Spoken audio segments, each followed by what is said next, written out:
존경하는 1380만 경기도민 여러분, 안녕하십니까? 경기도의 더불어민주당 수석 부대표와 그리고 의회 운영위원장을 맡고 있는 안산 출신 정승현 의원입니다.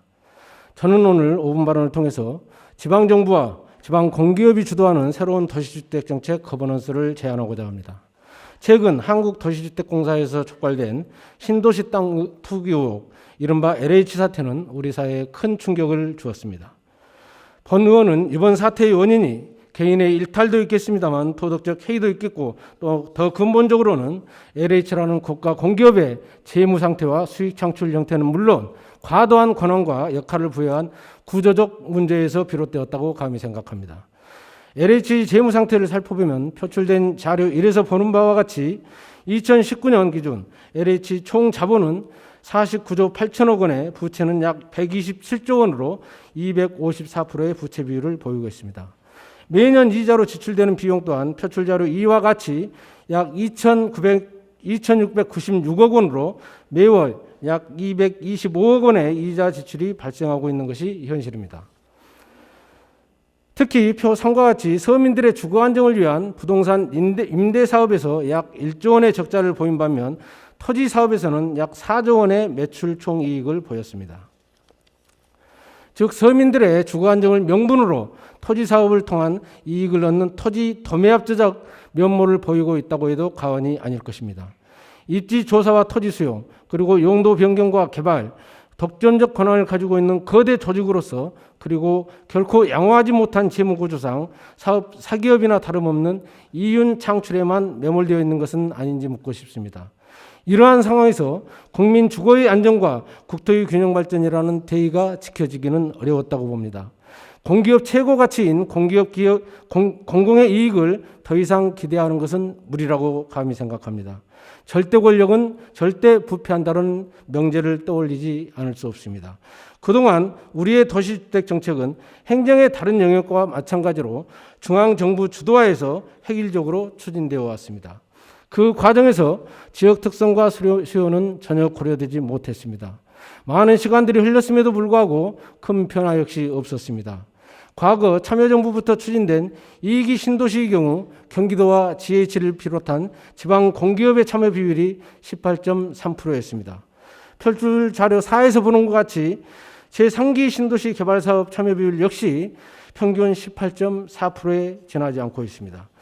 개발이익 역시 대부분의 LH 몫으로 돌아갈 수밖에 없었습니다.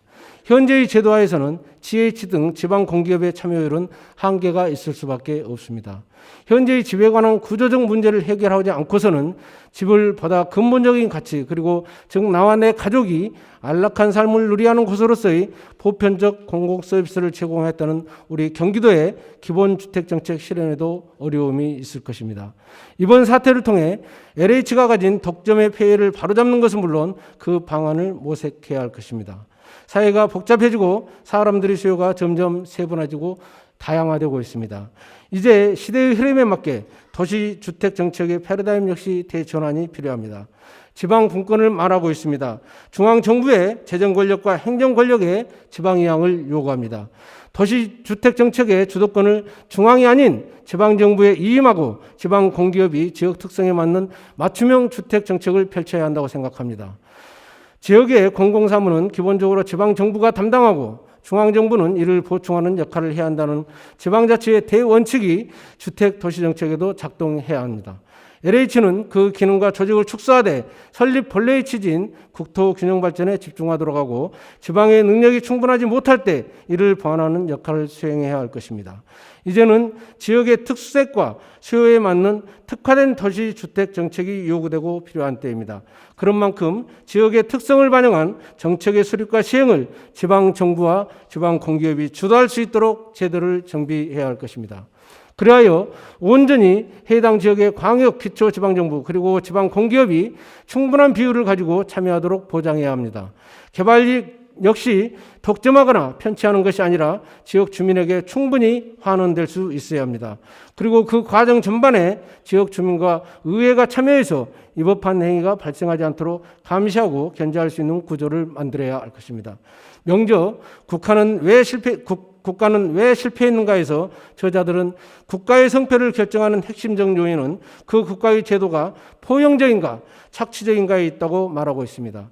소수 엘리트가 부와 권력을 독점하고 다른 계층을 착취하는 사회는 필연적으로 실패할 수밖에 없었으며, 반면 포용적 사회에서는 창조적 파괴가 기득권과 승자 독식을 뒤흔들며 발전과 번영을 이끌어낸다고 했습니다.